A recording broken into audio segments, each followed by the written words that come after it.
VoiceAmerica.com.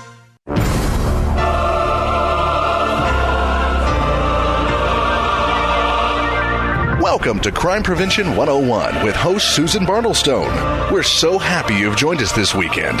Over the next hour, you'll learn the tips, tricks, and vital information that'll help you keep yourself confident and safe. Now, here's the host of Crime Prevention 101, Susan Bartelstone. And hello, everybody, and welcome to another show on Crime Prevention 101. You know, October is Domestic Violence Awareness Month, and to draw attention, this has been called a worldwide social epidemic, and to draw attention to it, I'm going to be doing a series of programs throughout the month featuring different aspects of this problem. Now, women are its primary victims and not its only victims, but it's been estimated that as many as 4 million women suffer abuse from their husbands, ex-boyfriends, boyfriends, intimate partners, whatever, in the United States every year. So whether you're a survivor of this crime or you know someone who is, or you've witnessed domestic violence, or you've lost someone to domestic violence, if you helped a victim of domestic violence, or even if you've abused someone yourself, this issue has touched the lives of most of you out there listening to me, and I know that it's touched mine in my work all these years, doing the teaching and the work that I've done. And you're all going to want to tune in for these programs coming up in October. I'm going to be discussing domestic partner abuse in different kinds of communities. I'm going to highlight little-known resources. I'm going to be bringing your attention to ways that you individually can help out or work for change. And one of the communities that you don't hear much about regarding domestic violence is the Jewish community. And my guest today is Tovah Kasdin, who is an attorney, and she's the program manager for Jewish Women International. And this is a wonderful non-profit organization. It is one of the leading voices, Jewish voices worldwide on the issue of domestic violence in both the Jewish and the secular communities. But I thought I'd give you a few statistics first before I introduce Tovah, and I found these on the JewishWomenInternational.org website. This is a poll that they are publicizing. It's the Lifetime Women's Pulse poll. It was done in the fall of 2006, and also part of it came from the Center for Disease Control and Prevention poll. Said that 97% of women polled say domestic violence and sexual assault against women and girls will impact their vote. So Obama and McCain, 97% of women out there want to hear what you got to say about this issue. 5.3 million acts of intimate partner violence occur every year among U.S. women ages 18 and older, and these result in 2 million injuries and close to 1,300 deaths. And that's just women that they're talking about here, I think. That's an amazing figure. And 61% of the women polled personally knew someone who had been the victim of violence. That's just huge, 61%. All right, so let me go right on and introduce my guest today. Now, Tovah Kasdin is a lawyer. She's a former prosecutor in Montgomery County, Maryland, and she specialized in domestic violence cases there. And she prosecuted a groundbreaking case, David Triggs Jr. versus the state of Maryland, and that case set a new standard for consecutively sentencing domestic violence offenders who repeatedly violate a civil protection order. So that's a major case.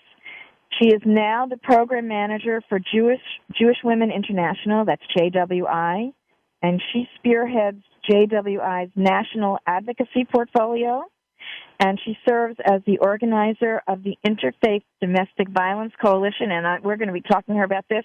This is a faith-based coalition for advancing national domestic violence policy initiative. It's the first of its kind on an interfaith level.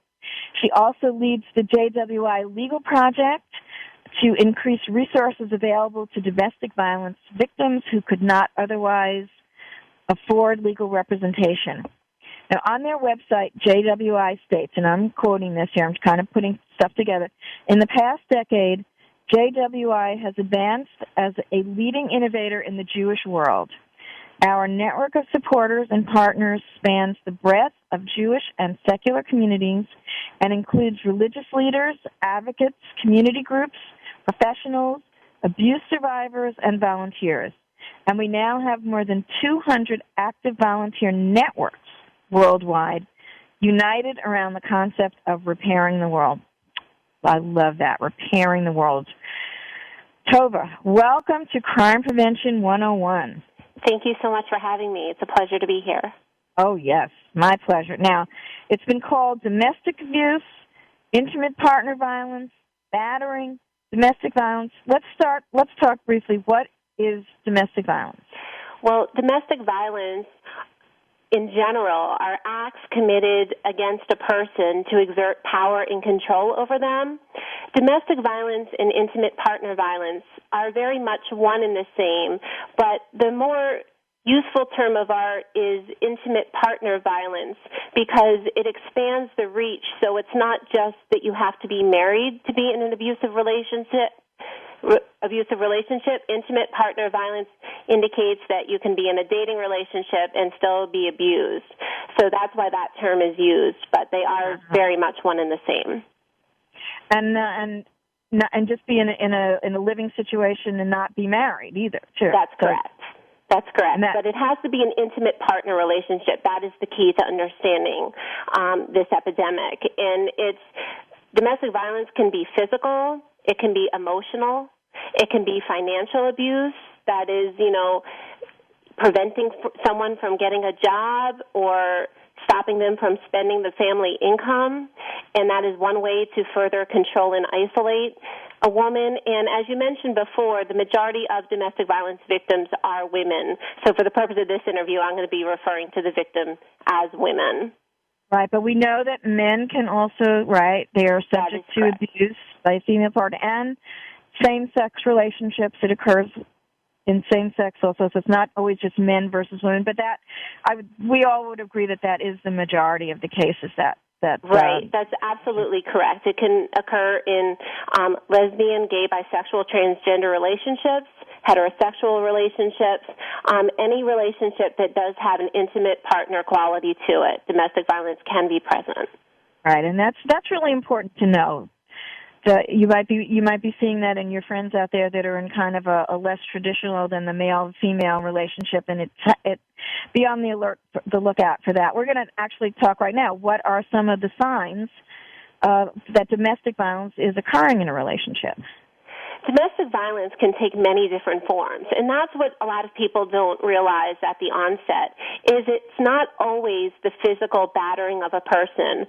That is the most clear-cut example of domestic violence. That is, if you ever spoke to a friend or a family member and noticed that they had a bruise on their eye or they had, marks around their neck, things like that, those are very clear indicators of domestic violence.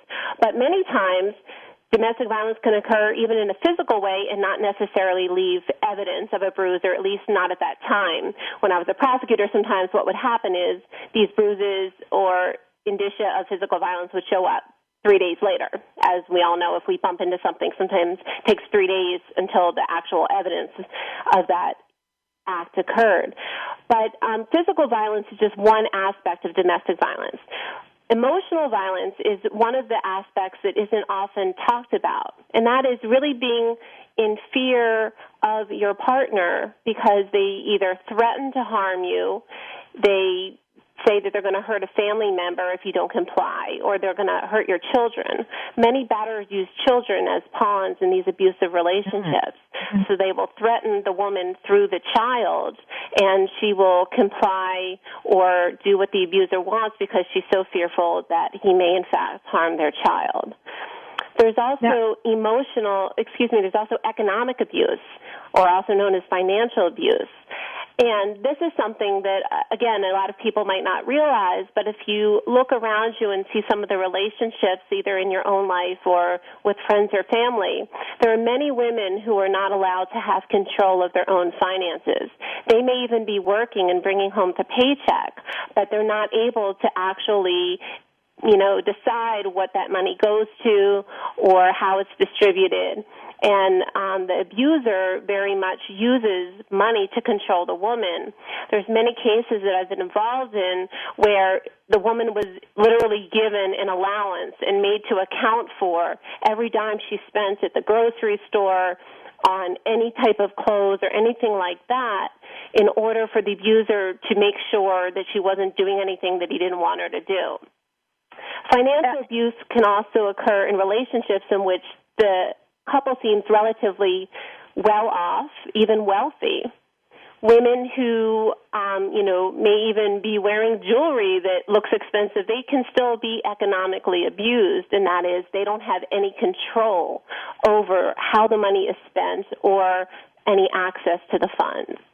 Now, there's certain things that I might, as an outsider, take notice of. Like, for example, sometimes I think it's pretty common that they don't allow the woman to have friends outside of the marriage. They cut her off from her family. And I've had family members come to me and say that he won't let me talk to my daughter. Things like that. Those are the kind of things that you want to be on. You on the outside might want to take a look at. Who is? If she says, someone says, well, I have to ask him if I can spend money on this. If you start seeing real controlling behavior kinds of things, you might want to start taking note of those things, not just the physical bruises, right? As you pointed out, there are other little signs that you might, fearfulness, being quiet in his presence, and the children, by the way, noticing their behavior around the father, and that if they get silent or if they appear fearful, not just if there are bruises. And by the way, one of the things that I was always told is that they will not tell the truth initially about the bruises. So it's not if you see one bruise, it's if you start to see a series of these things. Definitely, one of the keys to understanding domestic violence is understanding that it's a pattern of control and a series of abusive acts which give rise to the phenomena of domestic violence. It's an increasing climate of fear and isolation, as you mentioned, that the way the abuser continues to control the woman is by isolating her from her friends and family, and then continuing to exert his control over her so that her whole self-esteem is broken down, and she only comes to believe what the abuser tells her is true because she has no other positive influences in her life to help her. These are the things that we might want to take a look at. Now, Tovah, we're coming up on a break, so when we come back, I want to talk about how prevalent domestic violence is in the Jewish community. So everyone just stay tuned. News, opinion, your voice counts. Call toll-free 1-866-472-5787. 1-866-472-5787. VoiceAmerica.com. After more than 17 years' experience teaching safety skills to thousands of women and men, crime prevention and personal safety expert Susan Bartelstone concluded that by thinking and responding quickly, ideally within 20 seconds, potentially violent criminal encounters can be prevented.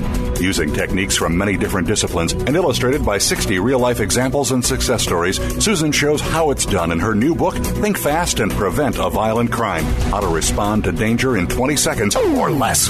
Check out www.fightsafe.com for more information. You'll also find information there on Susan's upcoming Crime Prevention 101 personal safety teleseminars. Think fast, talk fast, fight smart would stress the many opportunities you have to deter or defuse a criminal encounter and how to use your brains instead of your muscles in a fight. Look for the new book information or sign up for Susan Bartelstone's personal safety seminars at www.fightsafe.com today. Have you ever thought about having your own internet talk show? Well, if you said yes, then click About Us. Then click Be a Host to get more information. Or just call Jeff Spenard at 480-294-6417. Say that again? 480-294-6417. VoiceAmerica.com.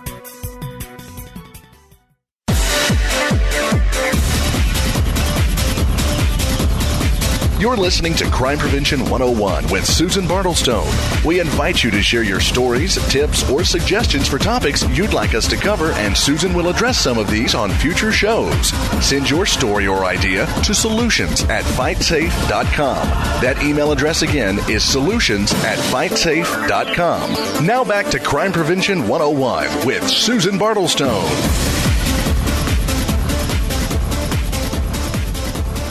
And welcome back, everybody. This is indeed Crime Prevention 101, and I am indeed Susan Bartelstone, and I'm speaking with Tovah Kasdin from the Jewish Women International Organization about domestic violence. And Tovah, we're talking now about how prevalent is domestic violence in the Jewish community.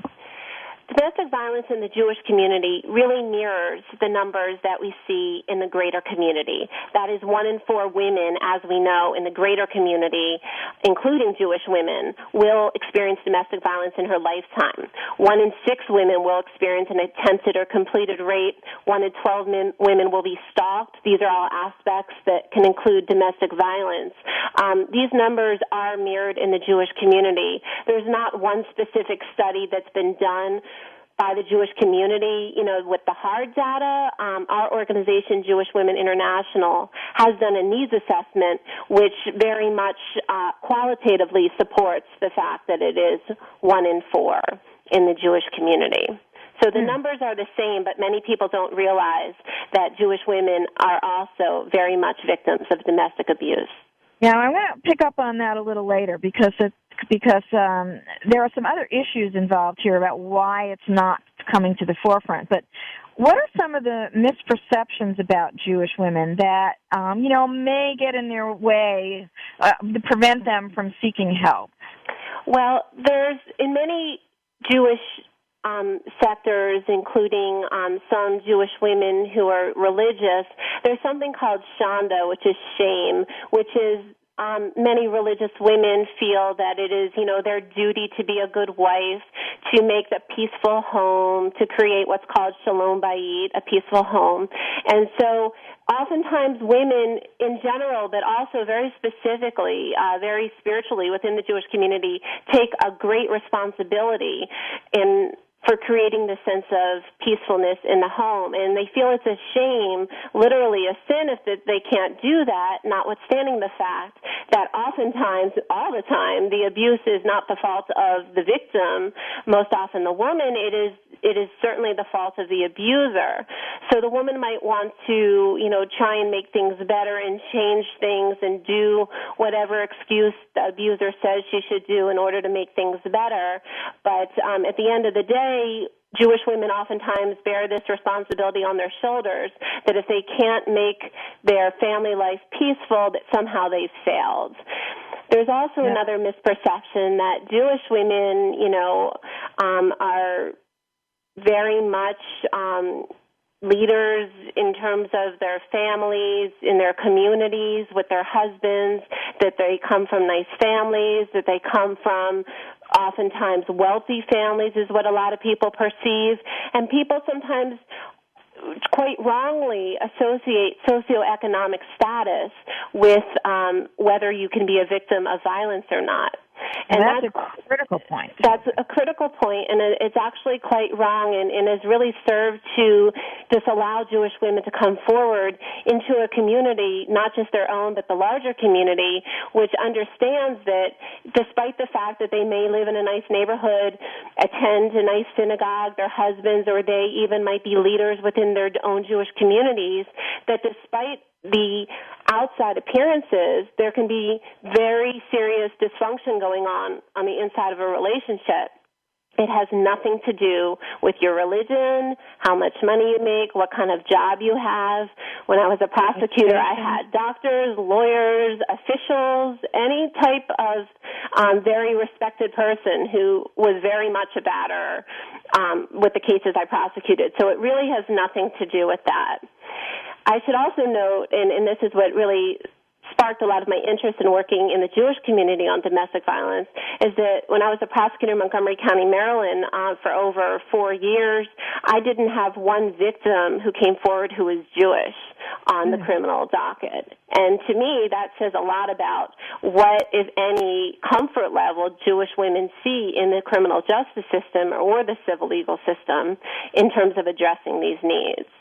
Now, this is one of the reasons I really wanted to do this show today, because it is just so important for people to hear this message. Now, as leaders of the Jewish spiritual community, how can rabbis assist domestic violence victims in their synagogues? Rabbis that's the first place you're going to go, right? Yeah, they're the key linchpin in this whole problem of domestic violence within the Jewish community.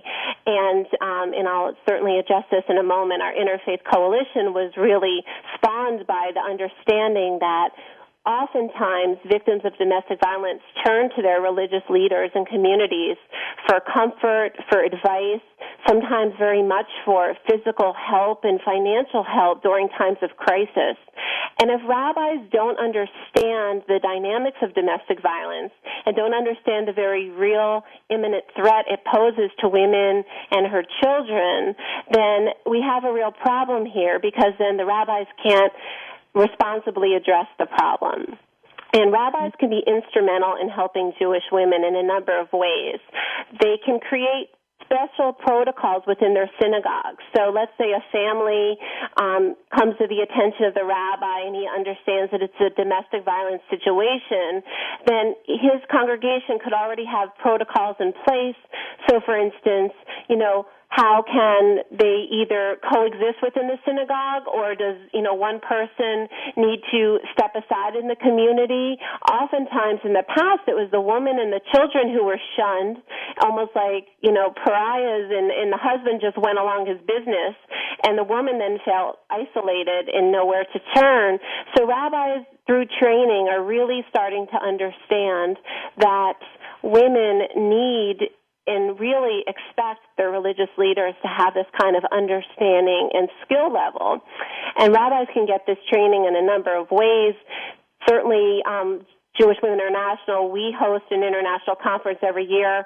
Our next one is coming up this April 26th to 29th in Crystal City, Virginia. And we have a special clergy training where we, in fact, educate rabbis on how to recognize the signs of domestic abuse and how to offer spiritual care to women and families during this time. Now, I'm sorry, go ahead.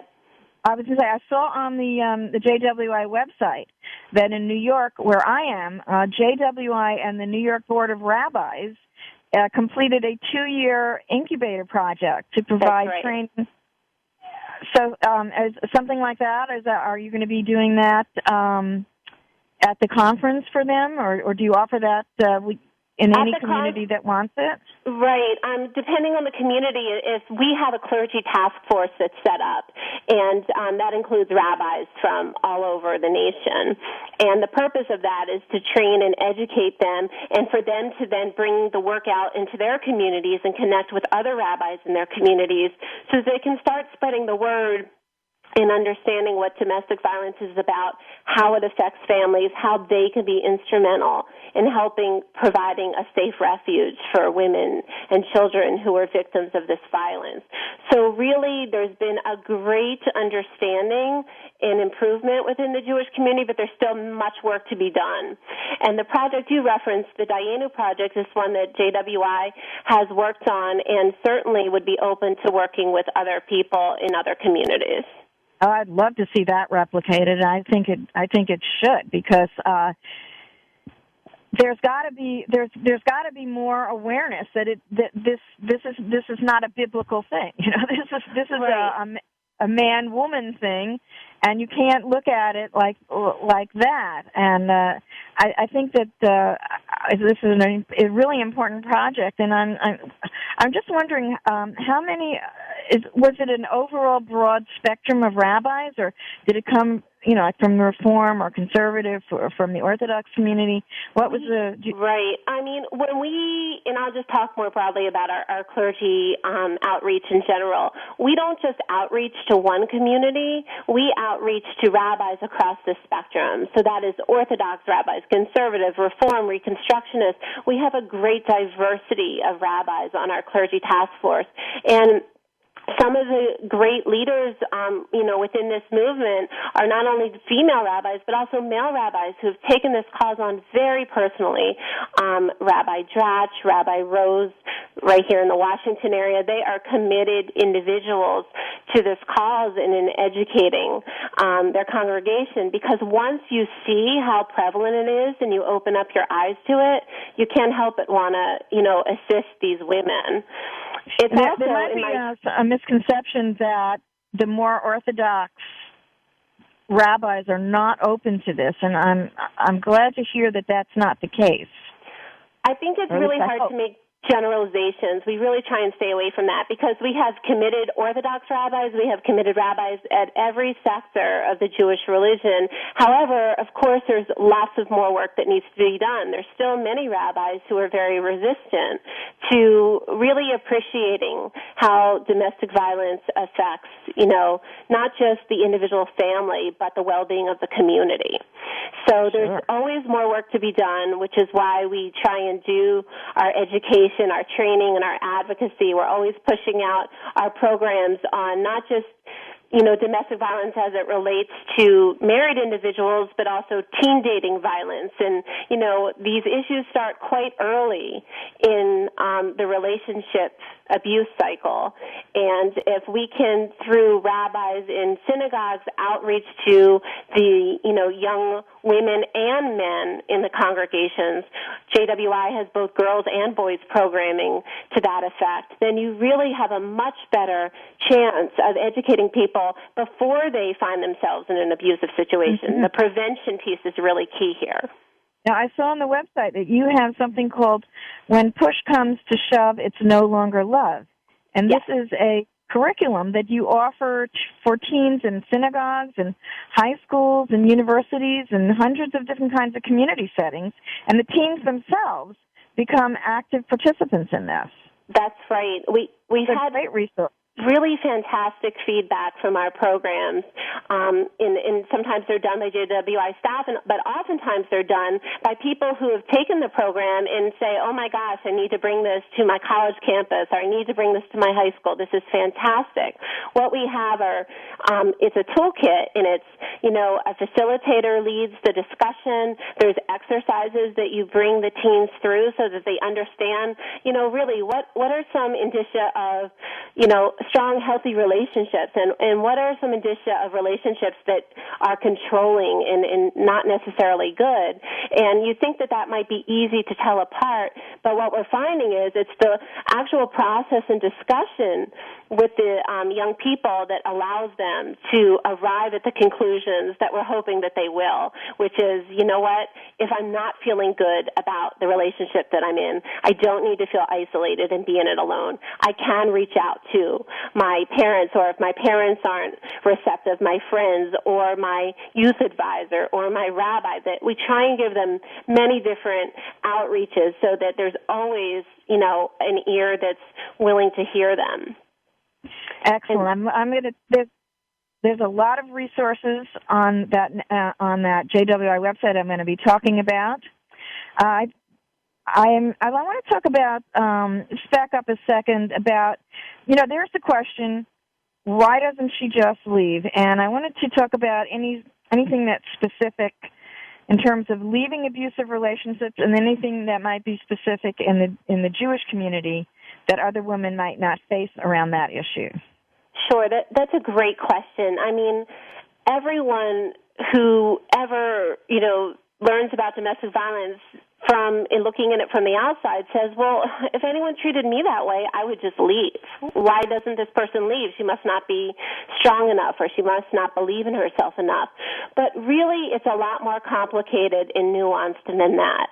And that is that women oftentimes, for a variety of factors, which I'll name a few, feel that they can't leave. And that is, oftentimes, violence escalates when a woman signals that she wants to leave an abusive relationship. So she may actually, and it seems very counterintuitive, but she actually might be at a higher risk of either, physical harm or death even of herself and her children if she signals to him that she wants to leave. And so that's why it's critical that women have a safety plan in place so that when the time is right and they can leave, they actually have a safe passage to do that. And it can be a very long process. There's also lots of financial factors. There's factors involving the courts. Batters oftentimes use the children to get back at the victim. And so Tovah, now I'm going to stop you right there because I actually have something I want to bring up about that. So let's go take a break, and we're going to come right back, and we're going to be talking more about issues of domestic violence in the Jewish community. Stay tuned. Ask the experts. Call toll-free right now, 1-866-472-5787. And ask our All-Star team to answer your question. That's 1-866-472-5787. Thank you for calling. VoiceAmerica.com. After more than 17 years' experience teaching safety skills to thousands of women and men, crime prevention and personal safety expert Susan Bartelstone concluded that by thinking and responding quickly, ideally within 20 seconds, potentially violent criminal encounters can be prevented. Using techniques from many different disciplines and illustrated by 60 real-life examples and success stories, Susan shows how it's done in her new book, Think Fast and Prevent a Violent Crime, How to Respond to Danger in 20 Seconds or Less. Check out www.fightsafe.com for more information. You'll also find information there on Susan's upcoming Crime Prevention 101 personal safety teleseminars. Think fast, talk fast, fight smart would stress the many opportunities you have to deter or defuse a criminal encounter and how to use your brains instead of your muscles in a fight. Look for the new book information or sign up for Susan Bartelstone's personal safety seminars at www.fightsafe.com today. In the spirit of Have Couch Will Travel, Dr. Carol Lieberman creates a haven of sanity in an increasingly insane world. Each day we are bombarded with news of events that have never crossed our wildest nightmares. Society is spiraling out of control and everyone is reeling from it. But now there's an answer. The best way to keep sane in this insane world is to tune in to Dr. Carol's Couch on Voice America. Dr. Carol, a certified media psychiatrist, will broadcast live from her Beverly Hills office every Tuesday at 1 p.m. Pacific Time. Call or log in and get help with whatever is sending you reeling, whenever you need a soothing voice to calm and advise you. That's Dr. Carol's Couch every Tuesday at 1 p.m. Pacific Time here on America's Voice, voiceamerica.com. Talk, talk, talk. That's all we do is talk. If you'd like to talk, call us toll-free right now at 1-866-472-5787. 1-866-472-5787. That's it. VoiceAmerica.com.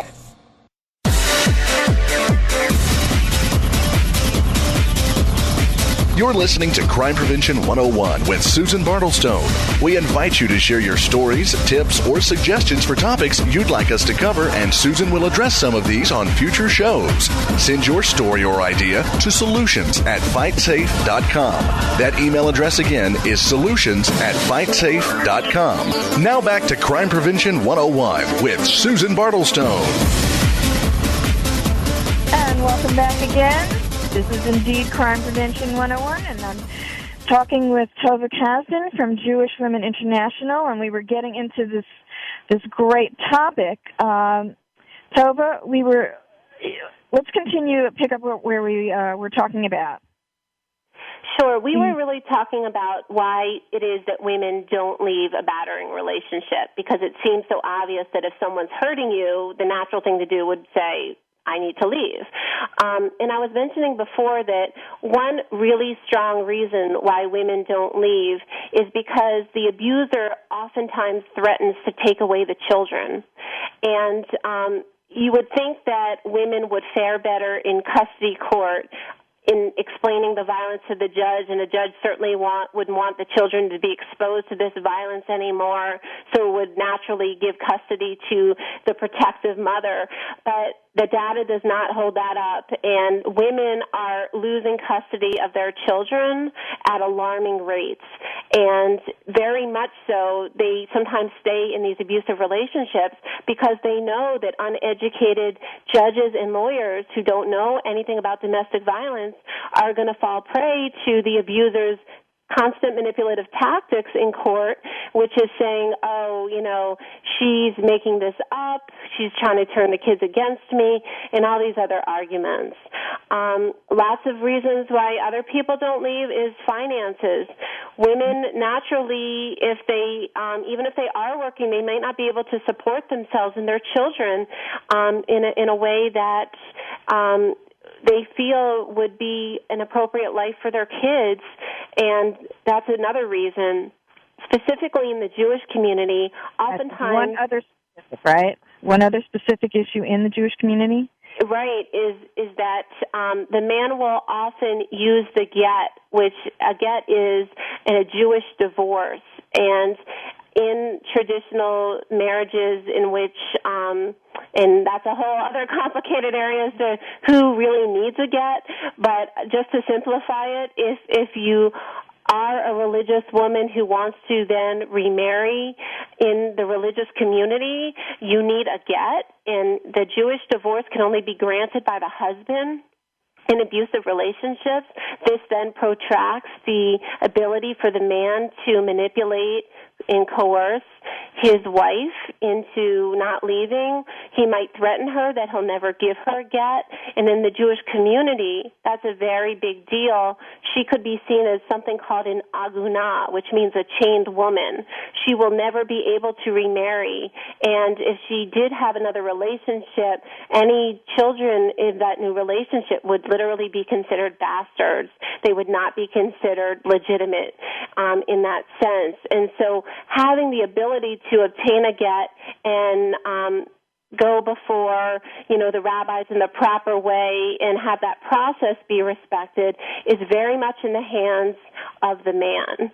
And oftentimes the men use that in terms of denying women their custody rights, denying them their financial rights after divorce, and this can be a real problem for women. Only one state that I know of so far, which is New York, actually has a civil law which says that upon divorce, a man can't have any obstacles, a person can't have any obstacles that they know of preventing them from moving forward. So, that would take care of the get problem in New York. Maryland tried to pass a similar statute last year, and it failed by one vote in the state legislature. So other states still have a long way to come to recognize how the denial of the get is yet one more barrier to leaving an abusive relationship.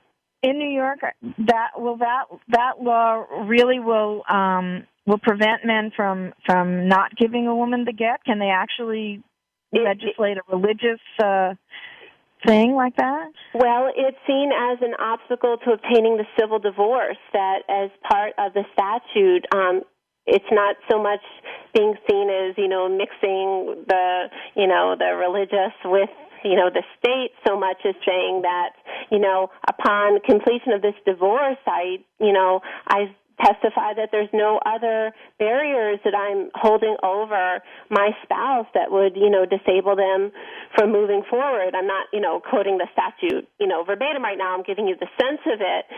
But that is a really positive way. But really what needs to be done, and more rabbis are certainly understanding this now, because much has been talked about and written about this aguna, this chained woman problem, is rabbis in all communities, Orthodox, conservative, they want to not marry women and men, and this comes up during the premarital counseling, unless they write into their ketubah, their marriage contract, that upon, if there was a problem in the marriage and they needed a divorce, that the man would not deny the woman the ability to get a divorce. And that's a promise to God, right? So you can't break that. There's lots of pressures in different communities that can be exerted on the men, and people have very mixed feelings about that. Abusive men who won't give their wives, or even men who aren't seen as traditionally abusive but just refusing to give their wives a get for any number of reasons, they can be ostracized by their communities. They can be denied an aliyah, an honor, to go up to the Torah in synagogue. They can be, taken off of leadership positions within the Jewish community. So there's ways to exert that kind of control, but really the modern understanding of it, after seeing so many very tragic cases of women who survived abuse, want to move on and can't even have the ability to move on and marry who they want to marry because they're chained to the man who will not grant them the divorce. Really what's necessary in terms of a proactive measure is to insert this into the ketubah and really have an open discussion of this during the premarital process so that women don't find themselves in this untenable position when it's too late. That is a wonderful point. I'm so glad that you brought that out. Now, Tovah, let's talk about the Interfaith Domestic Violence Coalition. I'm really excited about this idea. Well, JWI decided to form the Interfaith Domestic Violence Coalition a year ago. We just celebrated our one-year anniversary in June.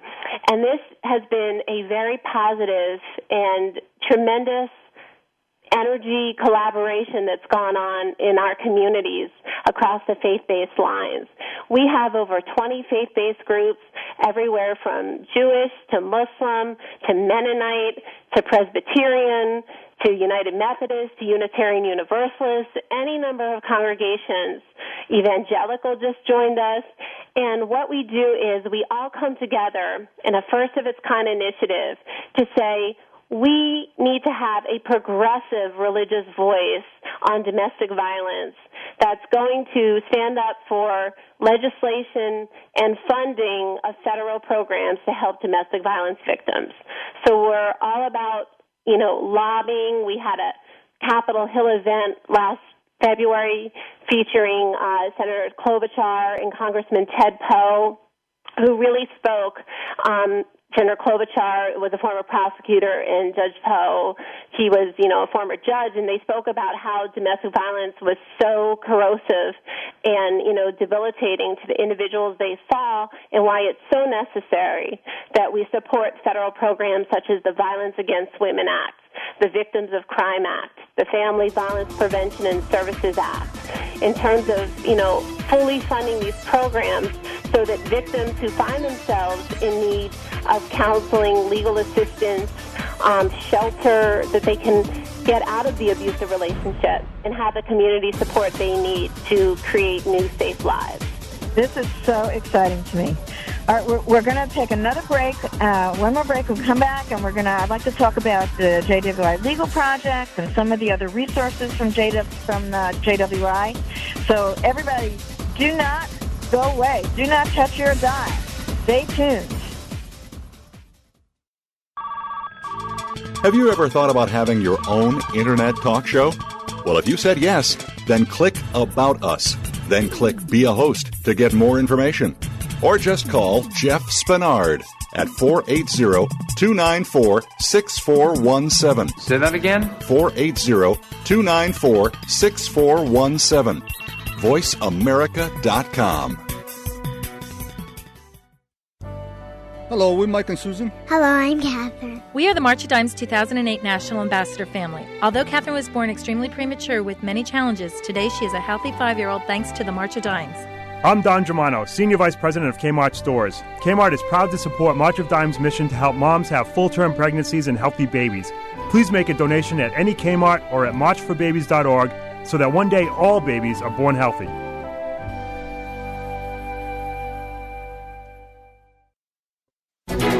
After more than 17 years' experience teaching safety skills to thousands of women and men, crime prevention and personal safety expert Susan Bartelstone concluded that by thinking and responding quickly, ideally within 20 seconds, potentially violent criminal encounters can be prevented. Using techniques from many different disciplines and illustrated by 60 real-life examples and success stories, Susan shows how it's done in her new book, Think Fast and Prevent a Violent Crime: How to Respond to Danger in 20 Seconds or Less. Check out www.fightsafe.com for more information. You'll also find information there on Susan's upcoming Crime Prevention 101 personal safety teleseminars. Think fast, talk fast, fight smart, which stress the many opportunities you have to deter or defuse a criminal encounter and how to use your brains instead of your muscles in a fight. Look for the new book information or sign up for Susan Bartelstone's personal safety seminars at www.fightsafe.com today. News, opinion, passion. Your voice counts. Call toll-free 1-866-472-5787. 1-866-472-5787. VoiceAmerica.com.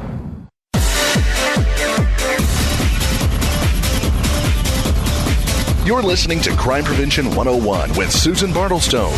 We invite you to share your stories, tips, or suggestions for topics you'd like us to cover, and Susan will address some of these on future shows. Send your story or idea to solutions@fightsafe.com. That email address again is solutions@fightsafe.com. Now back to Crime Prevention 101 with Susan Bartelstone.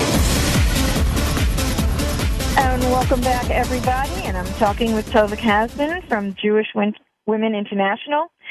And we're coming down to the end of the show, Tovah, so I know there's a couple of things we want to make sure we talk about. Let's talk quickly about the JWI Legal Project.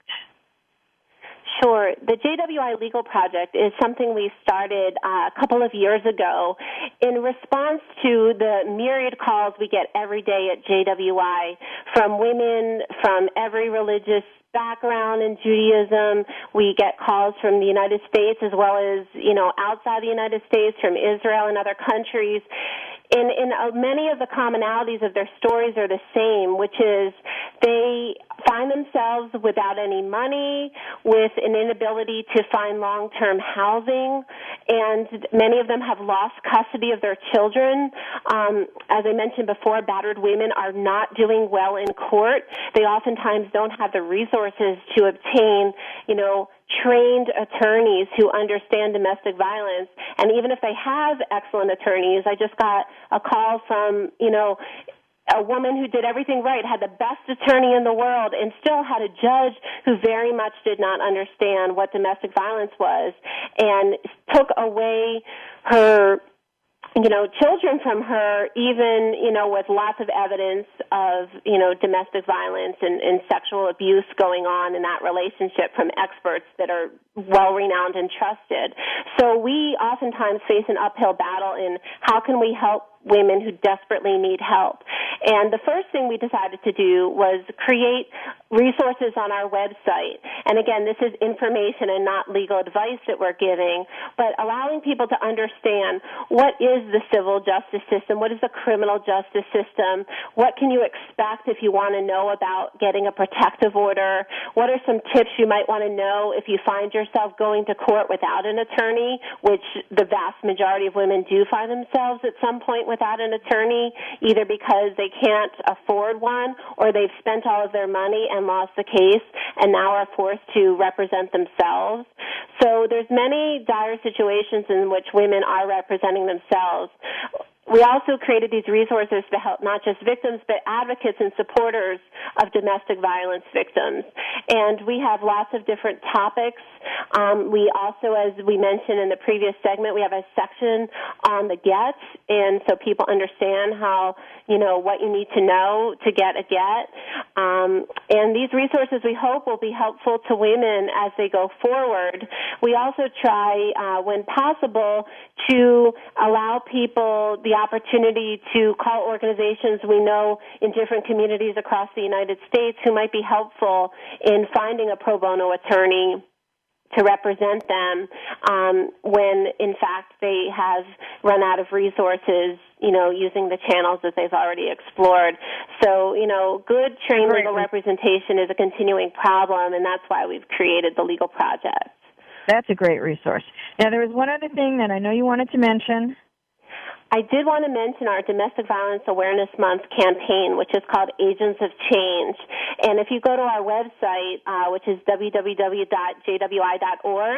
what we've done is we've created a petition, and it says, what will your candidates do about domestic violence in America during this election? And it encourages everyone, before you vote, you need to investigate the policies, you need to examine the facts and ask the tough questions. So what we're really encouraging people to do is sign the petition saying that domestic violence is an epidemic. It affects 1 in 4 women across our country, both, from every faith-based group, every socioeconomic group, everyone all together. This is a pandemic, not just an epidemic, and that we really need to come together and urge the politicians, both running for president as well as running for, state and local office, to take this issue very seriously.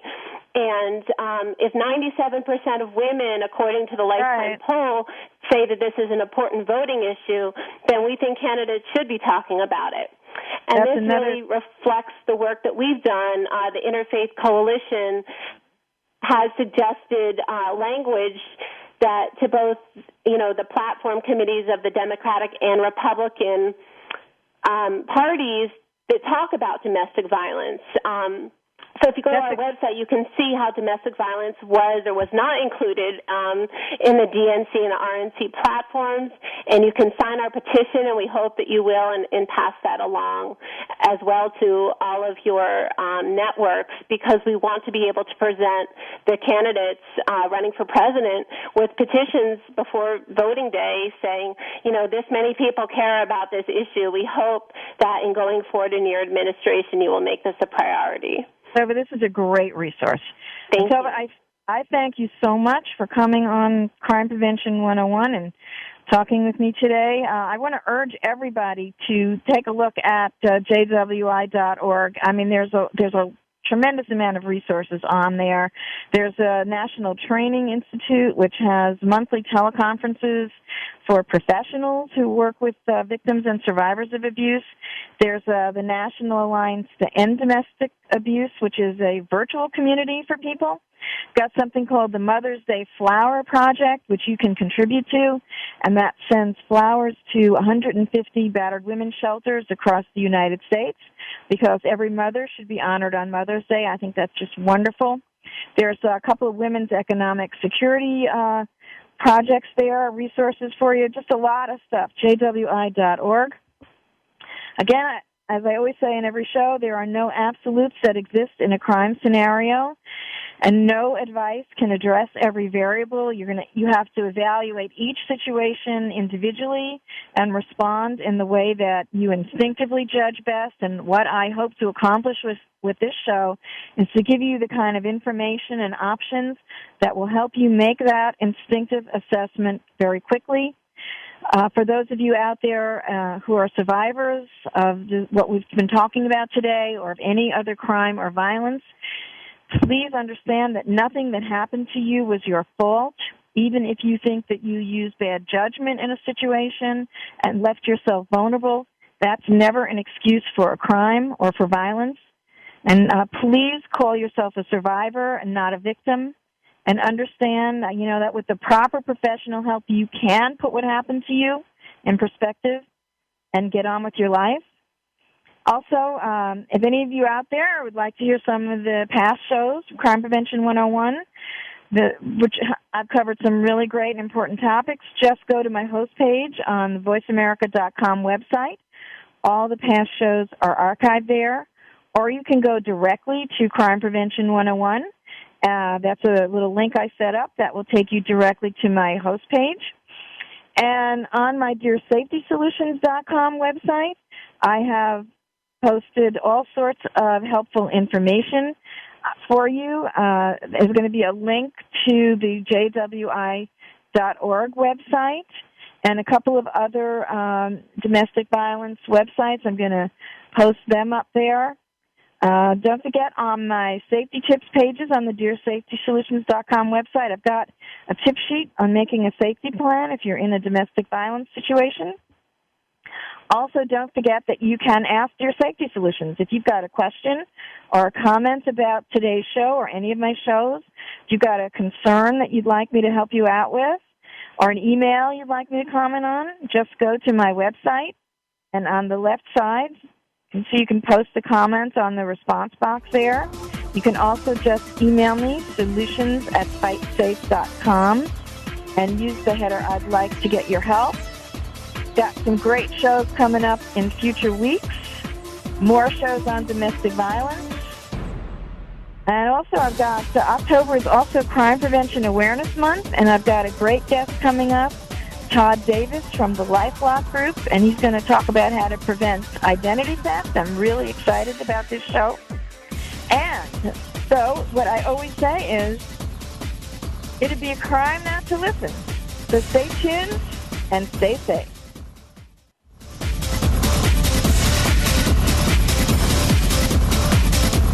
We hope you got some useful information and inspiration this week on Crime Prevention 101. Susan Bartelstone invites you to join us again next Saturday at 11 a.m. Pacific Time and 2 p.m. Eastern Time here on Voice America. Have a great weekend and a safe weekend.